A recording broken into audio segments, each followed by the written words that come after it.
మన మైండ్లో చాలా సందర్భాల్లో మనకు ఒక డౌట్ వస్తూ ఉంటుంది. అసలు న్యాయం, ధర్మం అనేవి ఉన్నాయా? ఉంటే అవి ఎందుకు మనకి లైఫ్లో కనపడవు?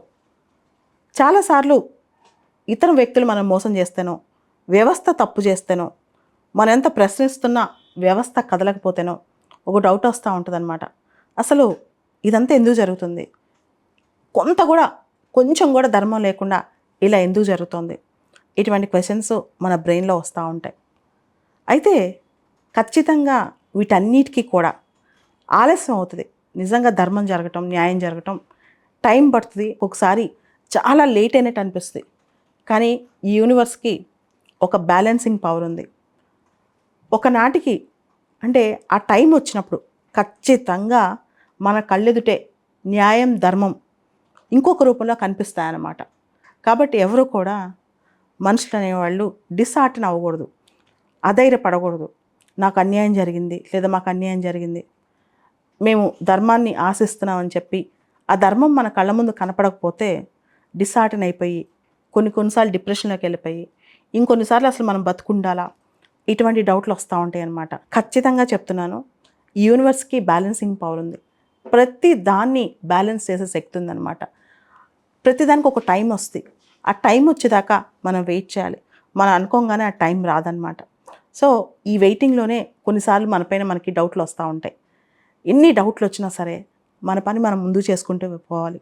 మన పని ఆపి ఎప్పుడు మన కళ్ళెదుట ఈ న్యాయం, ధర్మం కనపడుద్దా అని చెప్పి మనం వెయిట్ చేస్తూ మన పని ఆపి కూర్చోకూడదు. 100% ఇంకా కఠినంగా విధి మనల్ని ఎంత టెస్ట్ చేస్తుందో అంతే కఠినంగా మనతో మనం ఉండాలి. మన పనితో మనం ఉండాలి. మన ఫోకస్ మనం పెట్టాలి. దాంతోపాటు ఆ న్యాయం, ధర్మం జరగటానికి కొంచెం టైం పడుతుంది. టైం పట్టేదాకా వెయిట్ చేయాలి. వ్యవస్థలు కానీ మనుషులు కానీ అంత తొందరగా కదలదనమాట. సో ఆ టైం వచ్చేదాకా ఖచ్చితంగా వెయిట్ చేయాలి. అధైర్యపడకూడదు. ఏదో ఒక రోజుకి మనం అనుకున్నది వస్తుందన్నమాట. కొన్ని సందర్భాల్లో మనం ఓడిపోయినట్టు అనిపిస్తాయి. న్యాయం, ధర్మం జరగలేదనిపిస్తాయి. కానీ అక్కడ గుర్తుపెట్టుకోండి, బలవంత పెట్టో నోరు నొక్కేసో ఎవరిని ఎవరో ఆపలేరు. వ్యవస్థకి ఒక శక్తి ఉంది.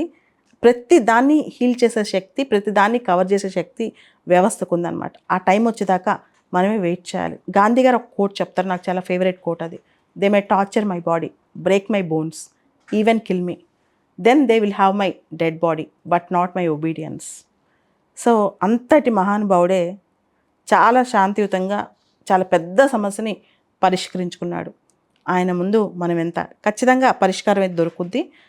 ప్రతి దానికి న్యాయం, ధర్మం గెలవాల్సిందే, గెలిచి తీరుతాయి. దానికి కాస్త సమయం పడుతుంది.